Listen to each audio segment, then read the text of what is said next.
Avengers doomsday में सब मरने वाले हैं। आप इमेजिन करके देखो कि थॉर का स्टॉर्म बेकर डॉक्टर डूम ने सिर्फ और सिर्फ 2 उंगलियों से हटा के फेंक दिया।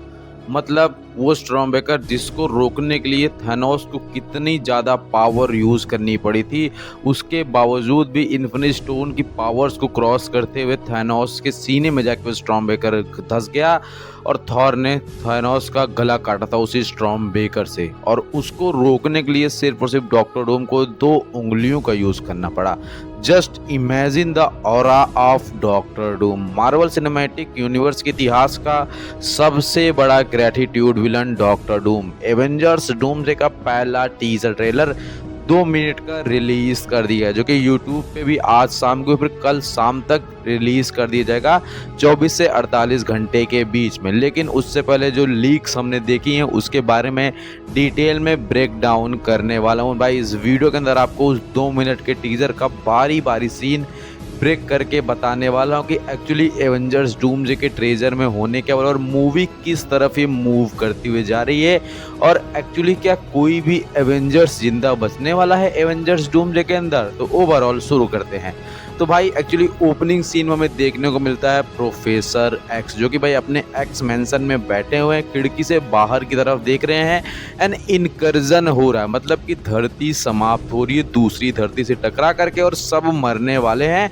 उनको ये बात अच्छे से पता है, उनकी आंखों में एक इमोशनल मूवमेंट है और साथ में वो मैग्नीटो की तरफ देखते हैं। नेक्स्ट सीन में हमें दिखाया जाता है चारों तरफ डिस्ट्रैक्शन फैला हुआ है, तबाही मची हुई है और डॉक्टर डूम अपने घुटनों के बल पे बैठा हुआ है। उसका चेहरा जला हुआ है, स्कार्स देखने को मिल रहे हैं। प्रॉब्ली अपना हेलमेट निकालेगा एंड हमें रॉबर्ट डाउनी जूनियर का चेहरा देखने को मिलेगा, वरना इतने बड़े एक्टर को कास्ट करने का क्या ही फायदा अगर वो चेहरा ना दिखाएं। तो डॉक्टर डूम घायल है, वो बेताब है और वो कह रहा है कि अब वक्त आ गया है कि आज का दिन खत्म होने से पहले एक बड़ा निर्णय लेना पड़ेगा। एंड नाउ भाई नेक्स्ट शॉट में देखने को मिलता है one and only the God of thunder, जो कि भाई एक्चुअली न्यू एवेंजर्स के टावर में है। एंड उनके साथ साथ भाई एक्चुअली फैंटास्टिक फोर और न्यू एवेंजर्स हैं। डॉक्टर डूम के थ्रेट के बाद एक्चुअली थॉर को स्पीच देनी पड़ती, मतलब वो स्पीच देता है ऐसा कह सकते हो। वो कहता है कि मैंने अपनी ज़िंदगी में बहुत बड़े बड़े योद्धाओं दुश्मनों का सामना किया हुआ है, लेकिन जो दुश्मन हमारे सामने आने वाला है वो उन सबसे भी बहुत ज़्यादा शक्तिशाली हो सकता है। मैं भी उसे रोक ना पाऊँ या हो सकता है कोई भी उसे रोक ना पाए, लेकिन हमारे पास एक ही मौका कि हमें भाई बहनों की तरह मिलकर एक साथ लड़ना होगा, अपनी आपसी मसलों को साइड रख करके। तो थॉर की स्पीच ऐसे थ्रिल दे रही है कि लग रहा है कि थॉर और डॉक्टर डूम की पहले एक फाइट हो चुकी है, जहां पर थॉर को ये अंदाजा हो चुका है कि डॉक्टर डूम सिर्फ और सिर्फ एक नॉर्मल सा विलन नहीं है, वो एक ऐसा थ्रेट है जो कि पूरे के पूरे यूनिवर्स को निगल सकता है। एंड थॉर के ये ऑरा फार्मिंग मूवमेंट से नजर आ जाता है कि डूम और थॉर की कहीं ना कहीं फाइट जरूर हो चुकी है, जो कि प्रोबेबली थॉर जिंदा बच गया और वो सरवाइव कर गया और वो अपने दोस्तों को बता रहा है। नेक्स्ट शॉट में हमें देखने को मिलता है कैप्टन अमेरिका स्टीव रॉजर, जिनके लंबे लंबे बाल, बियर्ड, दाढ़ी वगैरह है।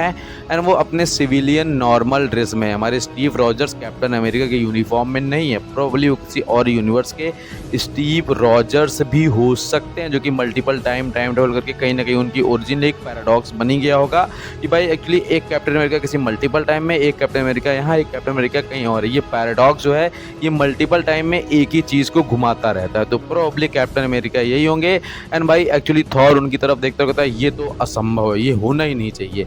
लेकिन फिर हमारे कैप्टन अमेरिका अपनी मुट्ठी को खोलते हैं और थॉर का मिजोल्नीर जो हैमर होता है वो थॉर के हाथ से निकल कर कैप्टन अमेरिका के हाथ में चला जाता है। ये वही हैमर है जो कि भाई एक्चुअली थॉर की गर्लफ्रेंड यूज करती थी, एंड जेन फोस्टर जिसका नाम था, जो कि कैंसर से मर गई थी, आपने देखा था मूवी के अंदर। तो भाई एक्चुअली वही मिजोल्नीर अब थॉर के हाथ से सीधा कैप्टन अमेरिका के हाथ में चला गया। अब यहाँ पे ऑरा फार्मिंग मूवमेंट हमको देखने को मिलता है एंड कुछ मल्टीपल शॉट्स दिखा देते हैं जहाँ पर हमें वकांडा सिटी देखने को मिलती है।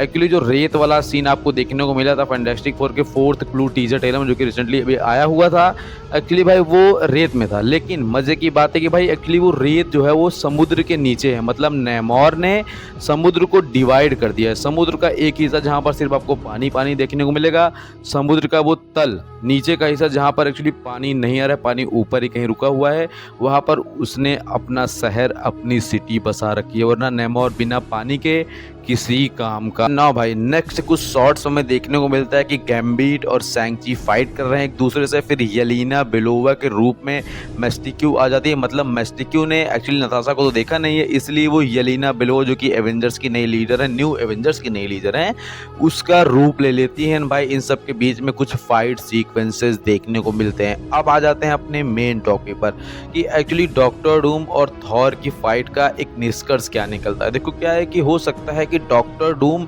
जो है वो थ्रेट है, वो तो आपको सबको पता होगा, लेकिन प्रॉब्ली डॉक्टर डूम के नज़रिए से वो जो कर रहा है वो सही है। ऐसा मूवी के अंदर होने वाला है, क्योंकि इनकर्जन को रोकने सबसे पहले अगर कोई आएगा तो वो डॉक्टर डूम आएगा। प्रोफेसर एक्स का यूनिवर्स, एक्समैन का यूनिवर्स बर्बाद हो गया, ये सब ने देखा और ये बात डॉक्टर डूम ने देखा। इसीलिए वो कह रहा है कि वक्त आ गया है, आज का दिन खत्म होने से पहले एक निर्णय ले लिया जाए। इनकर्जन को रोकने का एक ही रास्ता है कि जब दो दुनियाएं आपस में टकरा रही हो तो एक को नष्ट कर दिया जाए टकराने से पहले, वरना दोनों बर्बाद होगी। इससे सिर्फ एक ही दुनिया नष्ट होगी और प्रॉब्ली वो दुनिया नष्ट जो होने वाली वो एक्समैन का यूनिवर्स है। और इसीलिए एक्समैन वर्सेस एवेंजर्स की फाइट होगी। भाई मैं अपनी दुनिया बचाऊंगा, नहीं मैं अपनी दुनिया बचाऊंगा, क्योंकि सबको अपना घर प्यारा होता है। और यहाँ बात सिर्फ घर की नहीं, बात पूरी की पूरी ह्यूमन रेस, पूरी की पूरी दुनिया की है। अब देखो क्या कि थॉर और डॉक्टर डूम के फाइट का सीक्वेंस है। प्रॉब्ली थॉर की जो बेटी है एक्चुअली उसने कहीं ना कहीं हिंट कर लिया होगा डॉक्टर डूम के बारे में। उसके विजन में, उसके सपने में या फिर नाइटमेयर में कहीं ना कहीं डॉक्टर डूम जरूर दिखाई दिया, क्योंकि भाई वो इटर्निटी से पैदा है एंड भाई वो ब्रह्मांड के केंद्र की शक्ति से जन्मी है। तो एक्चुअली क्या है कि थॉर को इस बात का अंदेशा हो ही गया होगा और वो टीजर ट्रेलर में बीमार भी दिख रही, क्योंकि भाई उसकी पावर्स इटर्निटी से है एंड डॉक्टर डूम एक्चुअली उसको मतलब ठीक करने के लिए सकते हैं, उससे इलाज के लिए कहीं ना कहीं भटकेगा और उस डॉक्टर डूम से उसकी मुलाकात हो ही जाएगी और थॉर वर्सेस डॉक्टर डूम का वो सीक्वेंस देखने को मिलेगा। लेकिन डॉक्टर डूम से थॉर जीत नहीं पाएगा और वहीं से हार के आने के बाद वो डॉक्टर डूम के बारे में फैंटास्टिक फोर एवेंजर्स अपने सारे साथियों को बताएगा और उनको एकजुट करेगा और थॉर एज अ डूम्ड में लीडर नज़र आने वाला, जो कि कैप्टन अमेरिका और थॉर मूवी के अंदर सबसे मेजर रोल प्ले करने वाले, सबसे सीनियर एवेंजर्स में नज़र आ जाने वाले हैं। एंड डॉक्टर डूम को ये सब मिल करके भी नहीं हरा पाएंगे। मैं आपको फिर से बोल रहा हूँ कि डॉक्टर डूम अपने मिशन में कामयाब होगा, क्योंकि जब तक इनकर्जन रोक करके वो बैटल वर्ड नहीं बनाएगा, सीक्रेट वॉर्स मूवी की शुरुआत ही नहीं होने वाली, इसका जो अगला पार्ट होने वाला है। तो इसलिए भाई डॉक्टर डूम इसमें से आधे से ज़्यादा एवेंजर्स को डेफिनेटली 100% साफ कर देने वाला है। प्रॉब्ली हमें कुछ ही 2-4 एवेंजर्स जिंदा बचे हुए देखने को मिलेंगे और इस बार इन्फिनिटी वॉर की तरफ कोई भी वापस नहीं आने वाला। जो मर गया वो मर गया और बैटल वर्ल्ड के अंदर आपको अलग अलग यूनिवर्स के अलग अलग एवेंजर्स, अलग अलग नए चेहरे देखने को मिल सकते हैं। बाकी ओवरऑल उम्मीद है आपको वीडियो पसंद है और सब्सक्राइब, लाइक, शेयर करना और ट्रेलर आ जाने के बाद और बढ़िया से ब्रेकडाउन करेंगे। बाकी थैंक्स फॉर वॉचिंग, मज़ा आया होगा।